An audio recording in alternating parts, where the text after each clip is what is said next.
Okay, what's going on? Well, my brother from another mother.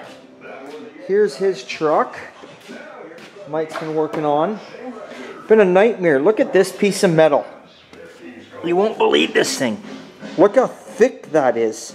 Look at this piece, then this piece, then this piece, then this piece. That there was for an old, oh God, who knows what's falling out of there. That was for your old, like your adjustable sway link bar here or whatever. That was up. I don't know if we can see this, but it was up in the frame in there, in the way of what Mike has to put in. You can see it, it's still in there, and there's no way of getting it out.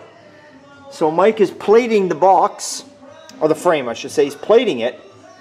Then he'll take, where'd that piece go? Where is that piece he had here? There it is right there.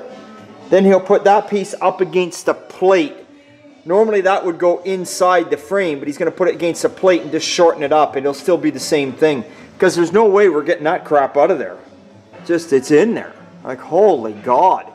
He was there just on this side alone, seriously, cutting and banging for 3 hours, trying to get that shit out of there. Anyway, he's got the brackets tacked in place on the diff that should be. So this kit, when you buy this is 47 to 53 Chev pickup, whatever.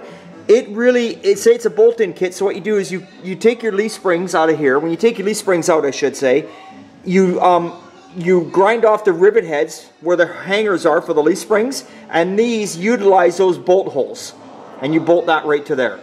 We're going to weld everything after, but yeah, that's how you do that. And on the back, it would be, you know, on the back, you wouldn't, it tells you where to put this bar, but we couldn't get it in there because of that kind of shit.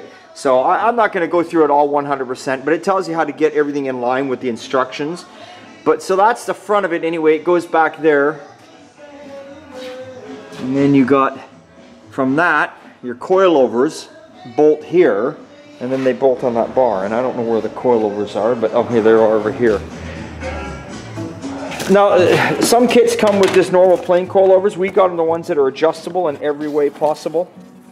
Height and ride and everything. So there they are, they're in there. So, alright. There's the other adjustable bar. So it didn't come with instructions, but you can get them right here, right offline here. So it tells you right there, 47 to true 4-link. So it's pretty basic, you know, it's not bad. That's what it kind of looks like when it's set up. So that's good. So, see, like, nice easy pictures, nice writing, it's nothing too complicated. So, Mike's working away on that. I was just putting some tranny, it's the end of the day now, so I got some tranny hoses here, and I got my glove box liner. I was gonna stick it in the Model A here. So I'm doing a little bit to that. The parts of the Camaro, they arrived today. If you can see here, when this car used to be an ex-race car, they had cut all that out of there. So these parts arrived. They're over here. The guy had them cut out of another car. Always cut way more than what you need, so we can get in here and take it all apart and take what we need. But there's what we need right there. So we'll take all that apart and then we'll get it blasted, and then we'll weld it into his car. You can't buy that part new, so that's why you kind of gotta go that route with it. All right. The El Camino that's sitting over there, you see it right inside the bay there. Anyway, we got a lot of that stuff done here. You glance here. So we got the sway bar, all the front suspension cleaned up. Steering box all cleaned up, painted. Steering shaft painted. Inner fenders, both sides smooth, painted. Rad support all done. So that's looking really nice. That's going to be good. So Sean's in here. He's working away getting the 80 Camaro. He's getting ready to paint the jams and all that. But take a look at the El Camino real quick.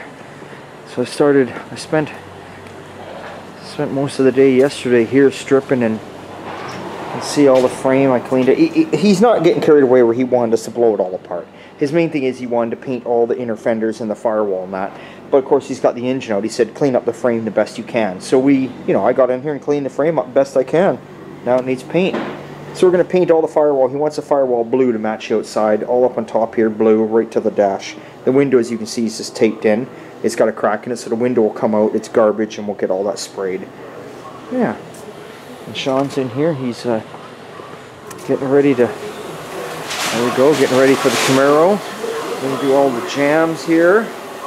Put the jams there on the car. And then the jams on the doors.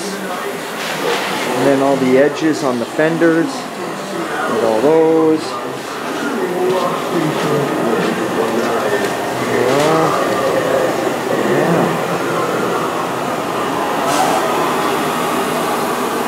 And this is, that's the color right there. Nice color. So that's what's going on there. Lots of masking. Lots and lots of masking. So get that all. He's getting it all masked and prepped and prepared today. Then tomorrow he'll come in and paint all that. It'll be a while painting that. And then that way there, tomorrow's Friday, it can harden up over the weekend. And then next week, I've got that to put together. I'll put the doors on it and stuff like that. And I've also got the crew cabs coming home. I haven't done a video of it yet, but if you want to see the crew cab, go on my Instagram under Ricks_Old-Time-Garage, or go into my Facebook. You know where to go, Old Time Garage. You'll see pictures of it all painted up there. So you'll get a chance to take a look at that, all painted. They're painting the box tonight. The box and the hood, and then all the green is done, and then we just need a day to do the bumpers and stuff like that. The grill is done, but we need the headlight doors, the bumpers done. Can't remember what else. That's white, that's Wimbledon white. But I think that's about it after that. So that's it. I got the gas tank still here for the El Camino. The young guy's going to come by tomorrow, and it's payday tomorrow, square up with his bill, so I'll ask him what he wants to do with the tank. Does he want to paint it black, or does he want to do it like a nice galvanized, like it would be original? Let him decide what's up there. So that's about it. That's all that's exciting. So I'm gonna play with the Model A here, like I say. Not too much. Trying to do an hour and a half every night, right? Something's better than nothing. I'm gonna get the glove box liner in, tranny hoses, all hooked up, and yeah. Kind of kept it old school. Got a couple of these old chucker lights. You remember these, the old beehive lights. I'll put a couple of those under my dash, so it lights up blue. They don't light up the greatest. A lot of people now are using LED and stuff like that, but I want to keep it old school with these. I think they're kind of cool. I think it's neat when you look under there and it's like, you know. And they're only going to light up when I open the doors, or if I turn the headlights on, right? So whatever. So I got the starter in. I did get the starter in. There's the starter down there, and I got the fuel lines on. There's all the fuel lines. They're up and on there. So I still got to do this piece here. Yeah, and I did get. I did get one valve cover. I'll put down with all my T's. Like the old school, I wanted the T's. I like these. They're kind of cool. Normally I just run the nice bolt and flat washer, but I thought the T's might give it that little more of a. The T-bar handles might give it that a little more of an old school look. I thought anyway. Don't know. Just having fun. That's it. Just having fun. And the 58 wagon, the newest member of the family, it's if you remember, it had a new headliner in it. Maybe I didn't show you. It had a new headliner in it. The old guy tried to put it in himself. I mean, like I said, I bought it off him. He was 80, and he had it in there, but it wasn't very good. It was kind of wrinkled up and stuff. And I don't know how long it had been like that. I think he did it a few years back when he's probably in his mid 70s. But anyway, I took it over to my buddy Ron. Ron said, I'll take care of that for you. He's going to do the best he can with what he's got to work with, because it's been in there for a while now. But he's going to get in there and try and steam it and pull it tight and get it straightened up. So the Wagoon is getting her headliner straightened up. Way to go. And I ordered a new wiring kit for the wagon, American Auto Wire.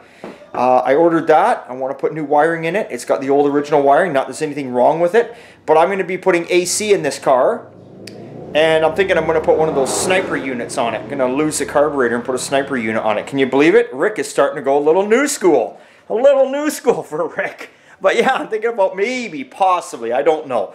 But either way, I am putting AC in it because this is going to be my like all year round driving car. And I go up to the Okanagan lots, right? And I want to take it up there. So it gets hot up there some days. So the AC would be nice to have in it. And that's what made me think about the wiring. I thought, oh God, I'm going to put AC in there. And I got that old wiring in there. And attaching to that little 6-blade fuse panel, not a good idea. You know, for like whatever it costs, you get a brand new wiring kit and you just be done with it and you know it's over with. So I'm waiting for those parts to come and away we go. So that's it. So hey, I'm going to let you guys go. I'm going to see you on Sunday for a Sunday fun day. Don't exactly know what I'm doing to the Model A. I'm just doing little bits here and there, trying to get her together. And hey, it's always a good time and old time. Thanks for watching.